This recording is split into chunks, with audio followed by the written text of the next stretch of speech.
A'udzu billahi minasyaitonir rajim. Bismillahirrahmanirrahim. Alhamdulillah wassalatu wassalamu ala Rasulillah. Binabati ko kayong lahat, mga kapatid sa pananampalataya. Assalamu alaikum warahmatullahi wabarakatuh. Ngayon po ay kasama po natin si Brother Abdurrahim. Abdurrahim, no? Abdurrahim. Masya Allah, si Brother Abdurrahim. Ano yung dati mong pangalan, Brother Abdurrahim? Rafael Sakyafen. So andito po kami sa bahay ni Brother Abdurrahim ngayon. Dito sa Magapit Lalo, Cagayan. Bandang ano na po ito, bandang norte na. Alhamdulillah. So ngayon Brother Abdurrahim, syempre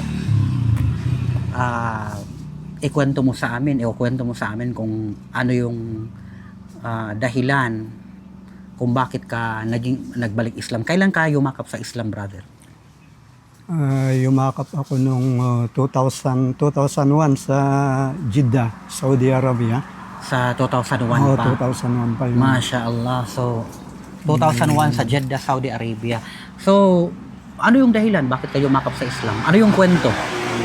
Ay, unang-una sa sa pagbabasa sa mga booklets, yung mga nakakausap ko din yung mga ibang lahi tungkol sa mga relihiyon. At saka may limit kasi akong nagbabasa ng mga books, kaya doon ako nainganyo sa tungkol sa relihiyon Islam. Oo, sa pagbabasa mo lang ng mga libro. Ngayon dahil lang sa pagbabasa ngayon, medyo nakita ko yung medyo halos hawig sa Bible naman. Kaya walang pagdududa na siguro isa lang pinanggalingan ng relihiyon na ito. Kaya lang siguro sa yung kinalikihan o ano yung turo ng yung nagisnan nating relihiyon. Nung siguro high school graduate ako, doon nag-umpisa yung medyo nagkakaroon ako ng pagdududa sa Since high school ka pa? Oo, high school. Siguro mga 4th year na yun. Medyo nakita ko yung pagdududa sa Islam kasi yung father ko rin kasi ay galing sa Anglican. Anglican siya, oo. Nahati Catholic, Anglican. Kasi mostly kasi sa Mountain Province, Anglican. Saan pala talaga kayo, originally? Originally, Mountain Province. Saan? Sa Buntok. Sa Buntok, Mountain Province. Masya Allah. Pero lumaki ako sa Zambales, doon ako pinanganak. Actually, napuntahan ko rin yung Buntok. Masya Allah, napakagandang lugar ng Buntok. Ngayon doon sa pagdududa at sa pagbabasa, nakita ko yung halos parehas lang ang relihiyon. Ang pagkakaiba lang ay tungkol kay Hesus Kristo na tinuturo nilang si Hesus Kristo ay Diyos. Kasi natatanong ko rin sa father ko, paano nagiging Diyos yung ipinanganak ni Virgin Maria? Samantala, nandoon sa Biblia na meron akong basihan sa mga Biblia, kailangan hindi ko na-memorize yung mga versikulo na mga yon. Kaya doon ako nagkaroon ng pagdududa. At sa ngayon, sa pagtatanong ko sa mga kapatid ng mga Bangladesh, meron din na mga professional na mga Bangladesh doon na may maalam din sa Islam, ay tinuturo nila. Pero, so, nung nakabasa ka ng mga libro, ano mga libro yung nabasa mo? Ay, yung tungkol sa about Christian at saka Muslim.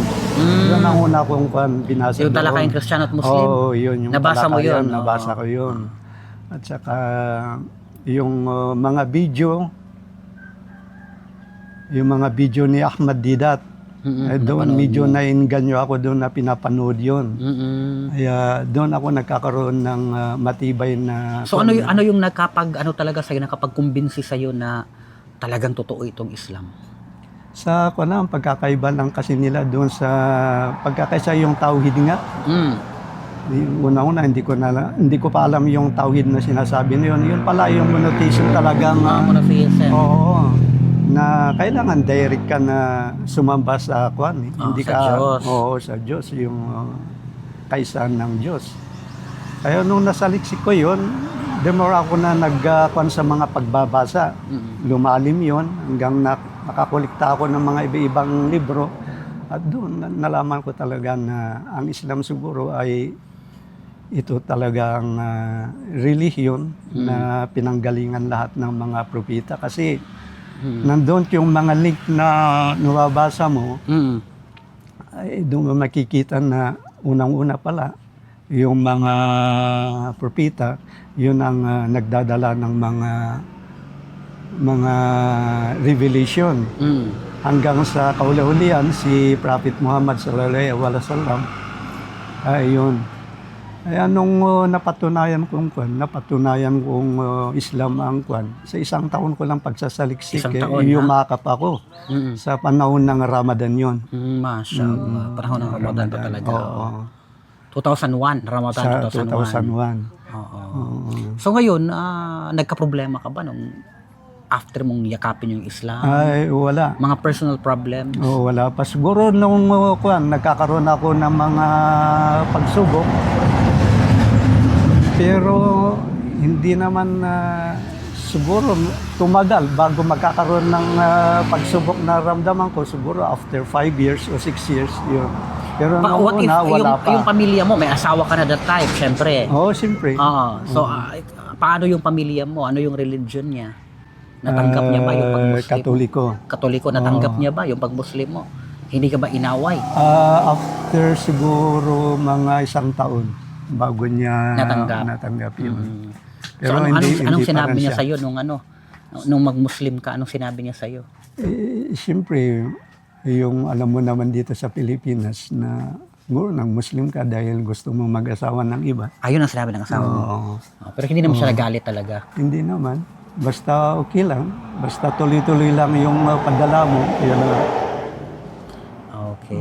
So, mashallah, 2001. 2001 yun. Actually, si Brother Abdurrahim, mga kapatid, ito, isa sa mga aktibo na balik Islam sa masjid natin sa Apari. Malayo, Apari, tumagapit, mga ilang kilometro ba? Aabot siguro ng mga 30 to 40? Mga 30 yata. 30 or 30 kilometers, no? So, ganun kalayo yung masjid na pinupuntahan nila. 30 kilometers every Friday, nandoon sila kasama namin. Nagsasala sa masjid natin sa Apari. Mashallah. So, ngayon, brother, after mo na nagshahada, syempre, yung asawa mo, nagduda sa'yo. Hindi naman. Hindi naman nagduda. Hindi. Baka yung isip niya, baka gusto mo lang mag-asawa, parang gano'n. Siguro, ganun Magdagdag din. ng asawa. Oo. Ilan ba yung asawa mo ngayon? Isa lang. Isa lang. Oo. Pero yung asawa mo, si sister, nagbalik Islam na. Nagbalik Islam din. Alhamdulillah. Nagbalik Pati po yung Islam. asawa niya, nagbalik Islam na ngayon. Si sister, andun lang, yung asawa niya. So, alhamdulillah, medyo naging madali sa'yo yung pagyakap sa Islam. Madali lang. Wala namang kumontra sa'yo. Wala. Kasi syempre, ikaw yung padre ni pamilya. Oo. Ikaw yung magdidesisyon. Oo. So ngayon, 2021, sabihin natin 20, ilang years na ba? 25 years. 25 years na. 25 years na, alhamdulillah. Ngayon, ano ang masasabi mo sa mga tao, sa mga non-Muslim na, anong masasabi mo sa kanila? Anong may papayo mo sa mga non-Muslim? Lalo na mga kapatid, mga kaibigan natin, mga Kristiyano. Ang masasabi ko lang kung sana naghahanap sila ng tunay na relihiyon ay nandito sa Islam. At subukan nilang subukan nilang magbasa o magtanong. Ngayon naman nagkalat dyan sa media sa Facebook, sa YouTube ang tungkol sa Islam. Siguro hindi lingid sa lahat ng mga tao na kilala talaga ang Muslim. Kaya lang, hindi nga nila alam yung Islam, kung ano yung dapat na ipinapahawatig o ano ang ibig sabihin ng Islam, na kapayapaan nga. Siguro kung talagang magsaliksik sila, siguradong magugustuhan nila ito. Dahil wala namang pagkakaiba sa Christianity. Ang pagkakaiba lang nito ay yung pagsamba lang. Oo. Pagsambat sa totoong Diyos Oo, na sa totoong dapat Diyos sambahin, na no? dapat iisa lang talaga. Si Jesucristo, ano bang maniniwala? Wala namang problema kay si Kristo eh. Kasi ang mga Muslim tayo, hindi tayo matatawag na Muslim kung hindi tayo naniniwala kay Hesus Kristo. Kaya subukan nilang magsaliksik at huwag nilang tignan yung mga gawain ng mga Muslim dahil tao lang naman ang mga yan. Tao lang yung mga Muslim. Hindi walang perfecto. Ang tignan nila yung katuruan mismo. Yung katuruan itinuro, ng no? Islam ang titignan nila. Sa tingin mo, may chance pa kaya na bumalik ka sa Kristiyano? Ay, wala na siguro. Kaya nga, ang hinahangad natin, tayo mamamatay na Muslim. At yun ang palagi nating ihiling sa Yun Allah. ang hinihiling natin. Allah. Palagi nating ipanalangin sa Allah na sana ay Muslim tayo hanggang Sa kamatayan. kamatayan. Alhamdulillah, Brother Abdul Rahim. Maraming salamat sa kaunting oras na kwentuhan na ito. Alhamdulillah. Naway gabayan tayo ng Allah subhanahu wa ta'ala palagi sa tamang landas. So yun mga kapatid ha, yung mensahe ni Brother Abdul Rahim, magsaliksik tayo ng kaalaman patungkol sa Islam. At intindihin natin yung relihiyon na ito. So maraming salamat po sa inyo.